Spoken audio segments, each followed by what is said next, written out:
Les autorités nigériennes mobilisées sur le terrain après l'attaque ayant visé dimanche matin un véhicule humanitaire de l'ONG Acted. Un 4x4 criblé de balles et qui a pris feu. 8 personnes ont été tuées. Un Nigérien, président de l'association des guides locaux, ainsi que 7 membres d'Acted, un chauffeur nigérien et 6 ressortissants français.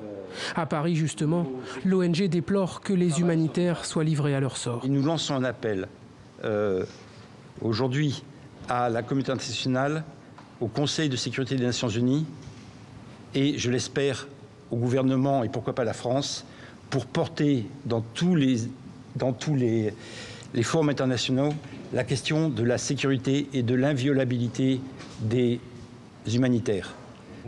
Attaque d'opportunité ou attaque planifiée, l'ONG dépose plainte à Paris pour qu'une enquête établisse la vérité. Le parquet national antiterroriste français a d'ores et déjà été saisi. Ce que l'on sait pour l'instant, c'est que les assaillants, toujours non identifiés, circulaient à moto. Ils ont pu prendre la fuite. Une attaque inédite dans cette zone de Kouré, à 60 km seulement de la capitale Niamey. Une zone fréquentée par les expatriés pour sa réserve de girafes et qui n'était pas interdite d'accès par les autorités.